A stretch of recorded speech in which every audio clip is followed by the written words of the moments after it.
ओम शांति। आज 29 जून 2022। आज की ईश्वरीय वाणी की मुख्य पंक्तियाँ हैं। मीठे बच्चे, तुम्हें किसी से भी ज़्यादा डिबेट नहीं करनी है। तुम्हें किसी से भी जास्ती डिबेट नहीं करनी है।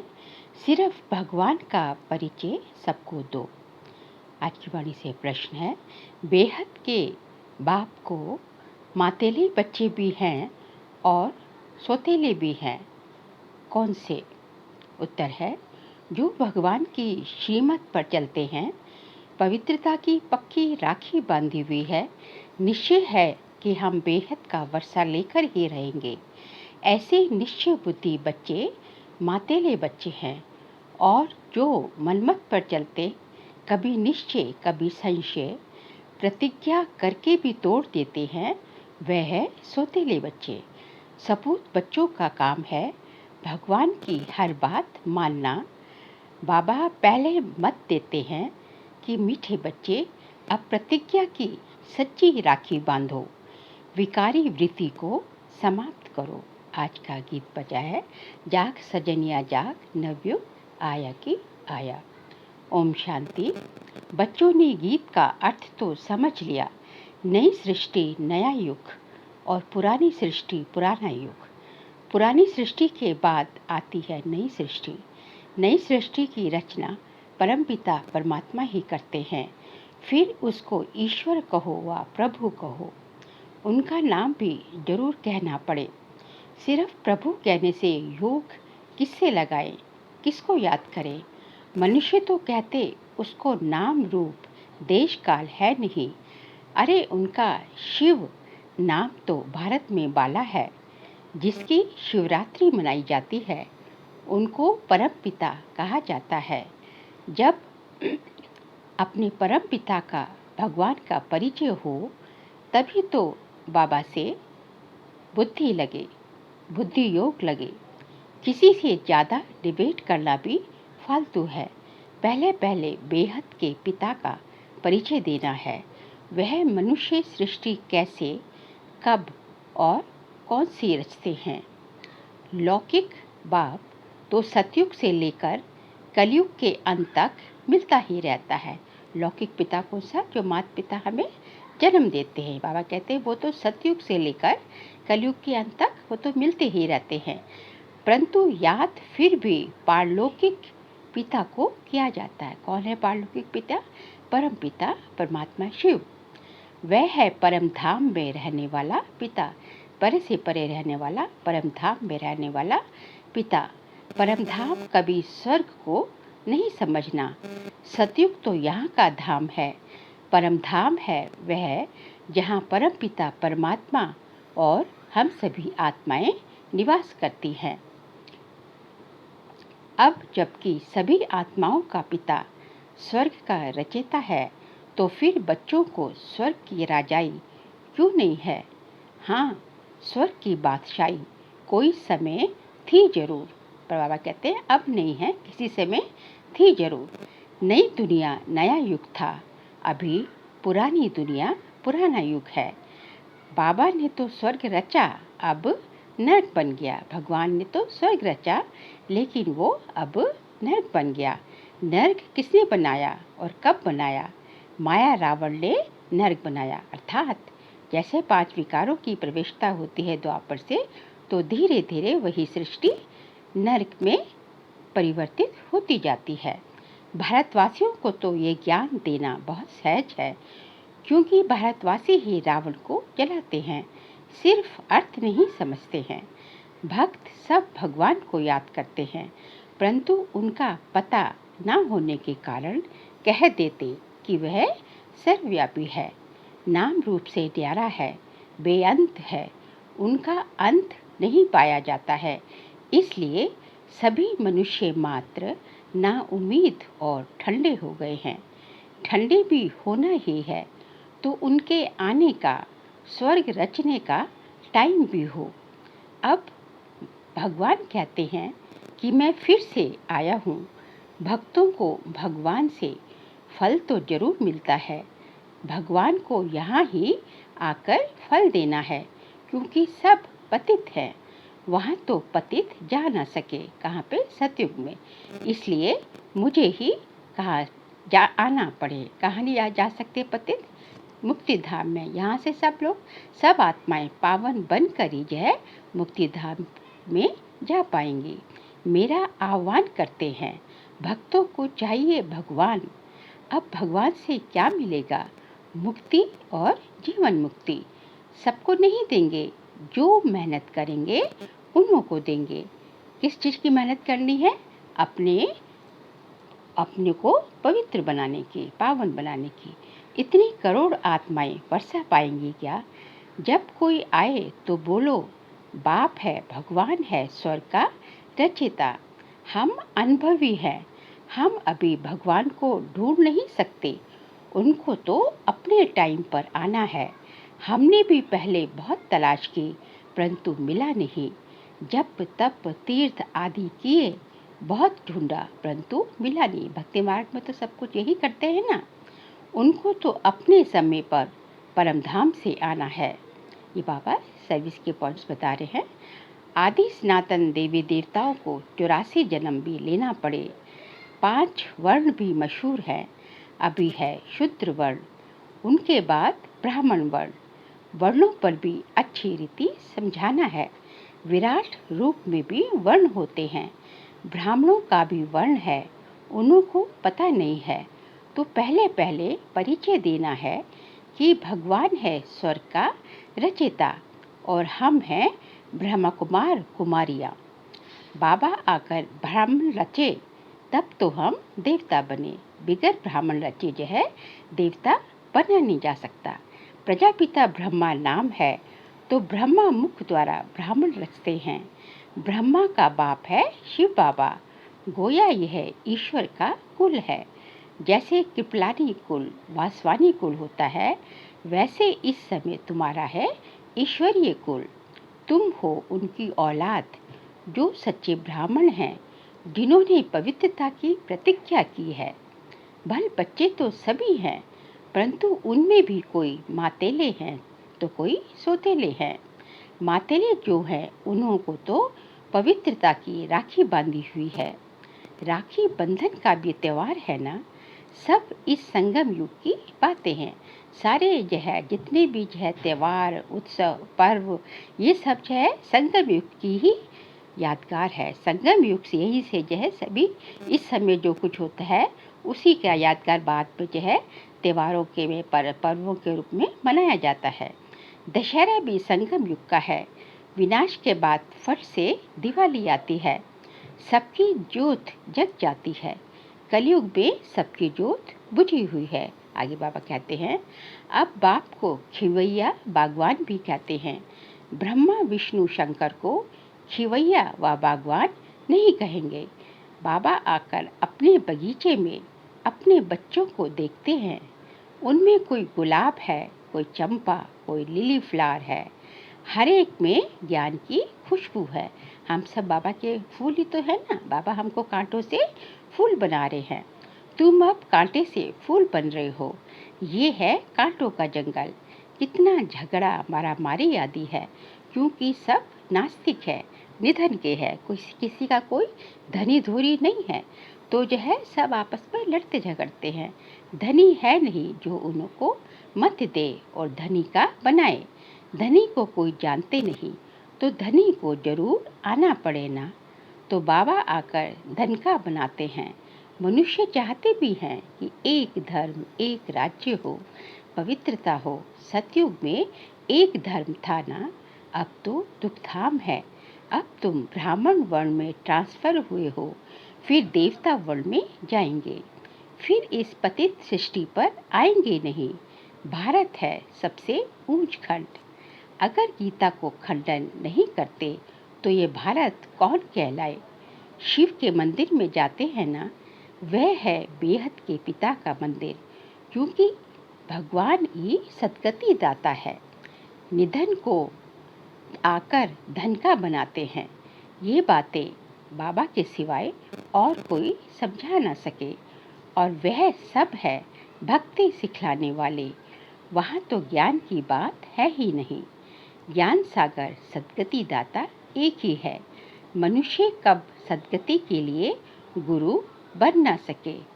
ऐसे तो कोई हुनर सिखलाने वाले को गुरु कह देते हैं, परंतु वह गुरु सारी सृष्टि की सद्गति कर नहीं सकते। जो भक्ति मार्ग के गुरु होते हैं वो सारी सृष्टि की, बाबा कहते हैं, सद्गति नहीं कर सकते, क्योंकि वो अपने आप ही जो है पावन नहीं है, पवित्र नहीं है, तो दूसरों की सद्गति क्या करेंगे।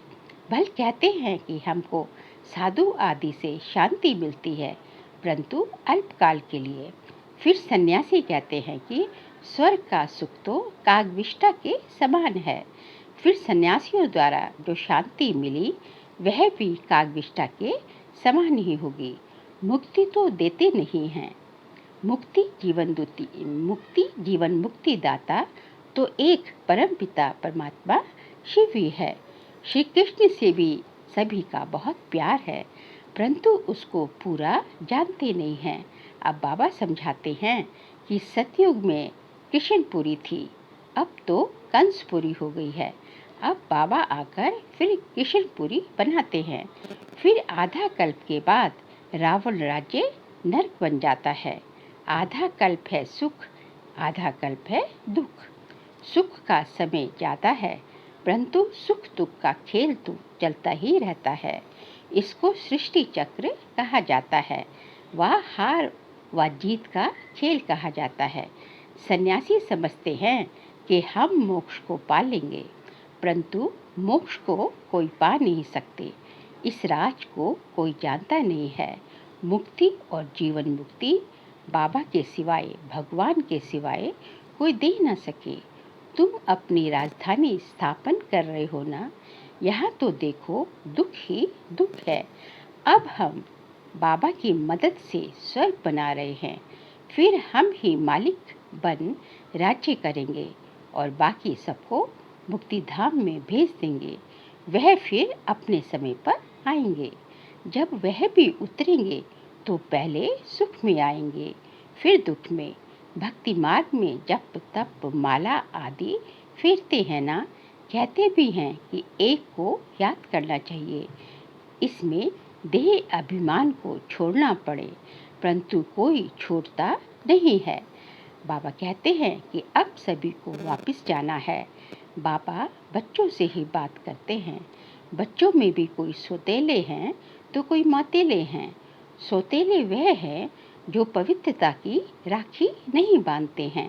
मातेले को तो निश्चय है कि हम तो वर्षा लेकर ही छोड़ेंगे। बाकी कोई कोई तो फेल होते हैं। कच्चे पक्के नंबरवार तो होते हैं। पक्के जो होंगे वह स्त्री बच्चे आदि सबको लेकर आएंगे, आप समान बनाएंगे। हंस बगुले तो इकट्ठे रह न सके। बड़ी जिम्मेवारी है बाबा के ऊपर सबको पवित्र बनाना। यह बाप का ही काम है। इसलिए बाबा कहते हैं दोनों पहिया एक साथ चलो। स्त्री और पति साथ साथ चलते तो गाड़ी ठीक चलती है। चलो हम दोनों पवित्रता का हथियाला बांधते हैं। अब हम पवित्र बन बाबा से वर्षा जरूर लेंगे। ब्रह्मा के बच्चे बने तो भाई बहन हो गए। फिर क्रिमिनल असॉल्ट हो न सके, विकार में तो जा न सके। यह ईश्वरीय लॉ कहता है। अभी बाबा कहते हैं कि विष पीने पिलाने की वृत्ति तोड़ देनी है, अर्थात विकारों में जाना छोड़ देना है। हम एक दो को ज्ञान अमृत पिलाएंगे। हम भी भगवान से स्वर्ग का वर्षा लेंगे। सपूत बच्चों का काम है बाबा का कहना मानना। जो नहीं मानते वह कपूत ही ठहरे। कपूत बच्चों को वर्षा देने में बाबा जरूर आनाकानी करेंगे। तुम ब्राह्मण देवता बनने वाले हो तो तुम्हें अपनी स्त्री को भी ज्ञान अमृत पिलाना चाहिए। जैसे छोटे बच्चों को नाक पकड़कर दवाई पिलाई जाती है, स्त्री को कहो कि तुम मानती हो कि ये पति तुम्हारा गुरु ईश्वर है, तो जरूर हम तुम्हारी सद्गति करेंगे ना। पुरुष तो झट स्त्री को आप समान बना सकता है। स्त्री पुरुष को जल्दी नहीं बना सकेगी। इसलिए अबलाओं पर बहुत अत्याचार होते हैं। बच्चियों को बहुत मार खानी पड़ती है। तुम्हारी रक्षा गवर्नमेंट भी कर नहीं सकेगी। वह कहेगी कि हम तो कुछ नहीं कर सकते। बाबा तो कहेंगे, बच्चे श्रीमत पर चलो तो तुम स्वर्ग के मालिक बनेंगे। अगर कपूत बने तो वर्षा गवा देंगे। वहाँ लौकिक पिता से बच्चे हद का वर्षा लेते हैं और यहाँ सपूत बच्चे बेहद के पिता से बेहद का वर्षा लेते हैं। इसको कहा जाता है दुख धाम।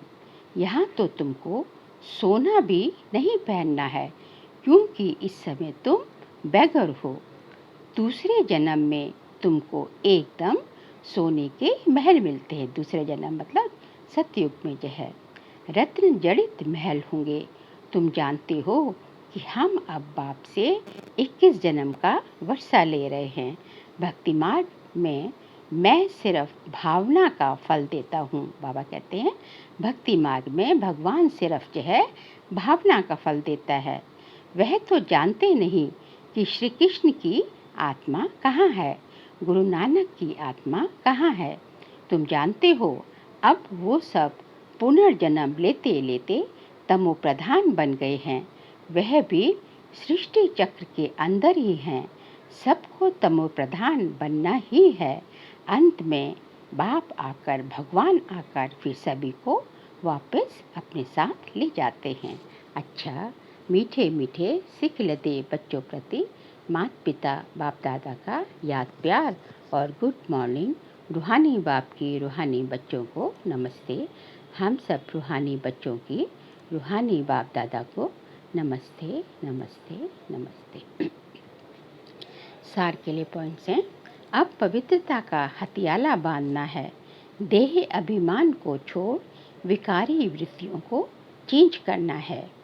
बाबा की श्रीमत पर चल सपूत बच्चा बनना है। ज्ञान अमृत पीना और पिलाना है। स्वयं में ज्ञान की खुशबू धारण कर खुशबूदार फूल बनना है। आज का वरदान है बाबा का हम बच्चों प्रति।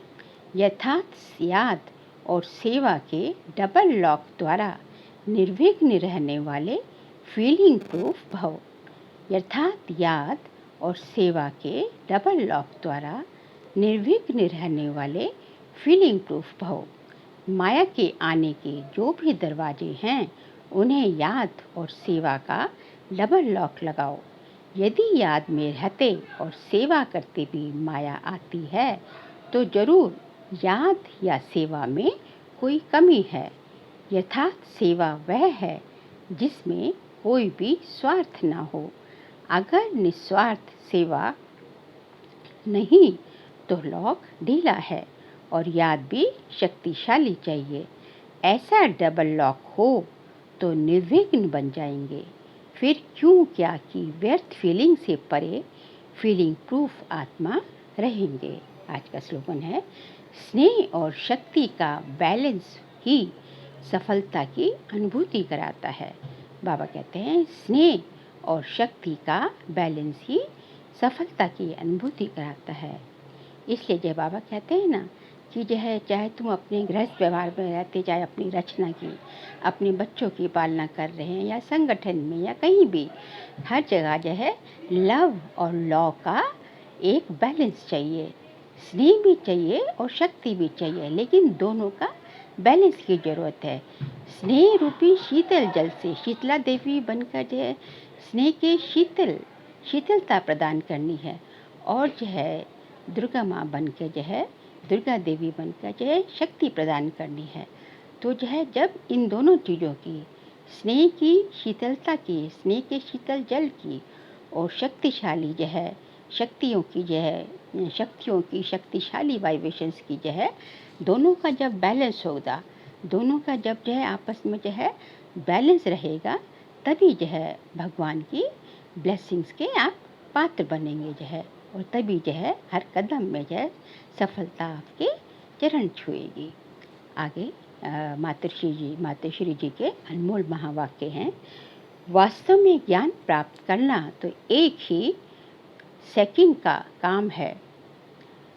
वास्तव में ज्ञान प्राप्त करना तो एक ही सेकंड का काम है, परंतु अगर मनुष्य एक सेकंड में समझ जाए तो उनके लिए एक ही सेकंड लगता है। सिर्फ अपने स्वधर्म को जान जाए कि मैं असल में शांत स्वरूप आत्मा हूँ और परमात्मा की संतान हूँ। अब ये समझना तो एक सेकंड की बात है, परंतु इसमें निश्चय करने में कोई हठ योग, कोई जप तप, कोई भी प्रकार का साधन करना कोई ज़रूरत नहीं है। बस सिर्फ ओरिजिनल अपने रूप को पकड़ो। बाकी हम जो इतना पुरुषार्थ कर रहे हैं वो किसके लिए? अब इस पर समझाया जाता है कि हम जो इतना पुरुषार्थ कर रहे हैं वो सिर्फ इतनी बात पर ही कर रहे हैं। जैसे अपनी प्रैक्टिकल जीवन को बनाना है तो अपने इस बॉडी कॉन्शियस से पूरा निकलना है, देवभान से पूरा निकलना है। असल में सोल कॉन्शियस रूप में स्थित होने व इन देवी गुणों को धारण करने में मेहनत अवश्य लगती है। अपने को आत्मा रूप में स्थित करने में, आत्मिक स्थिति में आने में और दूसरों को भी आत्मा समझने में इस चीज़ में मेहनत लगती है। इसमें हम हर समय हर कदम पर सावधान रहते हैं। अब जितना हम माया से सावधान रहेंगे तो भल कितनी भी घटनाएं सामने आएंगी मगर हमारा सामना नहीं कर सकेंगी यदि हम अपने आत्मिक स्वरूप में स्थित होंगे। माया सामना तब करती है जब हम अपने आप को विस्मित करते हैं। अब ये जो इतनी मार्जिन है सिर्फ प्रैक्टिकल लाइफ बनाने की है, बाकी ज्ञान तो सेकंड की बात है। अच्छा, ओम शांति।